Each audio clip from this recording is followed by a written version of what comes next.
Gold, trusted gold buyers. మీరు తాకట్టు పెట్టిన బంగారాన్ని విడిపించి ఈ రోజు ఉన్న మార్కెట్ ధరకు కొనబడను.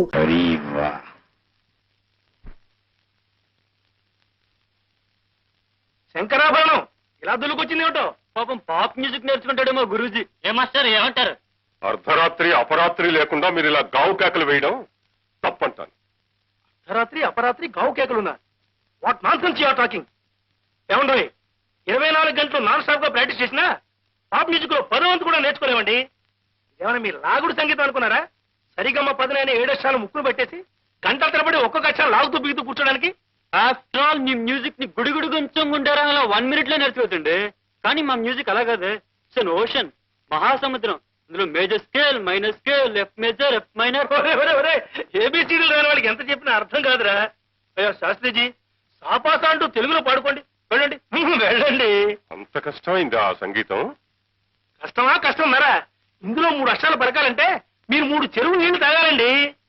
అలాగా? ఏది ఒక్కసారి అనండి చూద్దాం.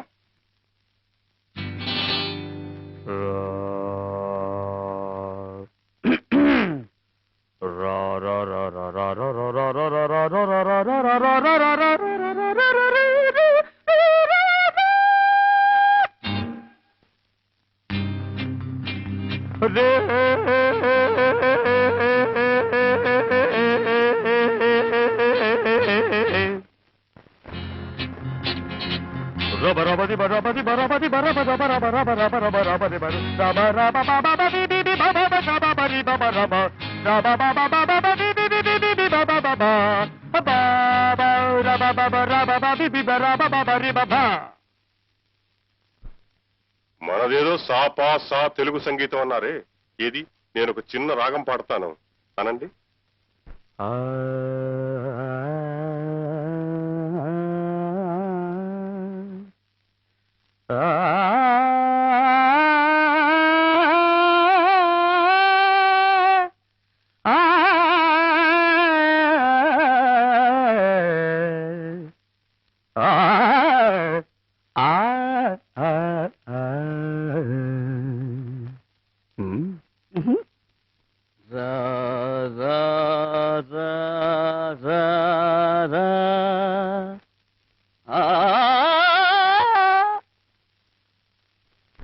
Hereafter don't be silly, stupid and childish.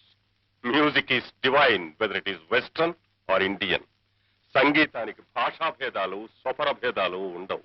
అది ఒక అనంతమైన అమృతవాహిని. ఏ జాతి వాడైనా, ఏ మతం వాడైనా, ఏ దేశం వాడైనా ఆ జీవధారలో దాహం తీర్చుకోవచ్చు. ఒక రకమైన సంగీతం గొప్పదని, మరొక రకమైన సంగీతం అతమమైనదని నిర్ణయించడానికి మనమెవరం? మన ప్రాచీన సంగీతాన్ని, సాంప్రదాయాన్ని అవగాహన చేసుకోకుండా దాన్ని మీరు ఇలా అవహేళన చేయడం మూర్ఖత్వం.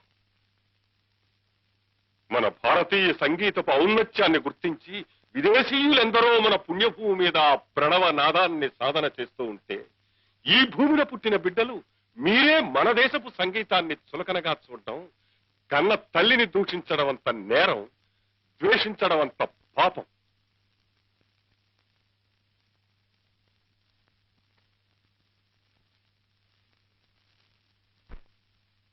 ఒక కిలో కట్టండి.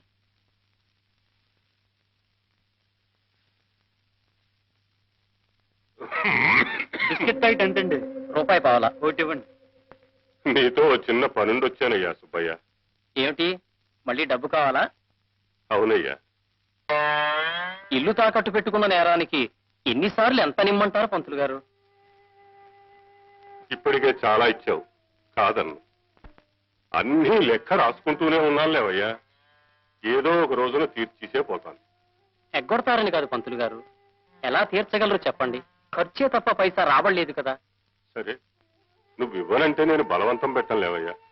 వస్తాను. ఉండండి పంతులు గారు, ఎంత అవసరం ఉండి మీరు ఇలా నోరు తెరిచి అడిగారో నేను అర్థం చేసుకోగలను. ఈ 300 ఉంచండి.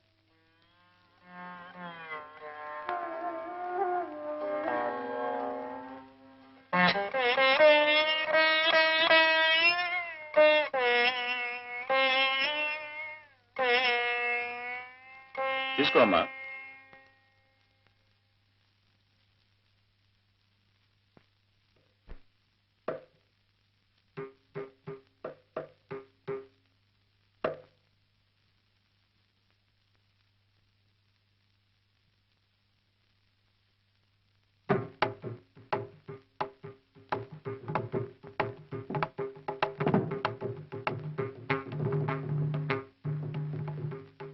ఏమయ్యా గోపాలం, తాళం తప్పుతోందయ్యా. తాళం తప్పటానికి కారణం నే చేసిన తప్పే అయ్యగారు. తమని కాదని వచ్చేశాను. ఈ 12 ఏళ్ళు ఈ చేతులకి పని లేకుండా పోయింది అయ్యగారు. నేను కన్ను మూసే లోపల ఒక్కసారైనా మళ్ళీ తమ కచేరీకి మృదంగం వాయించే అవకాశం రావాలని 1000 దేవుళ్ళకి మొక్కుకుంటున్నాను బాబు. నీకు అవకాశం రావడం కాదయ్యా, జనానికి సుస్వరమైన సంగీతాన్ని వినే అదృష్టం లేదు. కానీ ఎల్లకాలం ఇలా ఉండిపోదు గోపాలం. మళ్ళీ శాస్త్రీయ సంగీతానికి ఆదరణ లభిస్తుంది. త్వరలోనే ఆ రోజు వస్తుంది గోపాలం. మీకు కొన్నంత మనోబలం ఉంది కాబట్టి మీకు అలా అనిపిస్తోంది. కానీ మహారాజులాగా బ్రతికిన మిమ్మల్ని ఇలా చూస్తుంటే నా గుండె నీరైపోతుంది అయ్యగారు. పిచ్చివాడ, నేను సంపాదించిన ఆస్తి కరిగిపోయినా ఆ దేవుడిచ్చిన ఈ స్వరం తరిగిపోలేదయ్యా. నేను బాధపడేది తిండి లేని రోజున కాదు, నేను పాడలేని రోజు.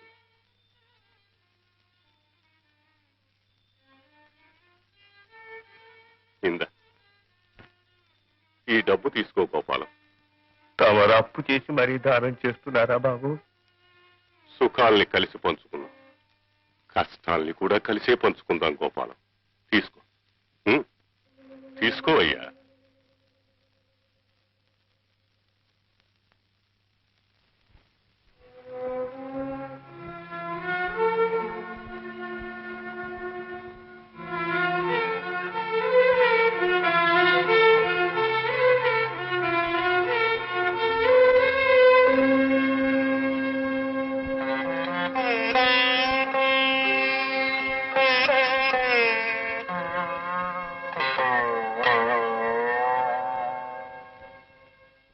బ్రతికున్నాళ్ళు బజార్ మనిషిని అసహించుకున్నా పోయే ముందు మీ అమ్మను చూస్తే నా కడుపు తరికిపోయిందమ్మా. మంచంలో తీసుకుపోయింది పాపం.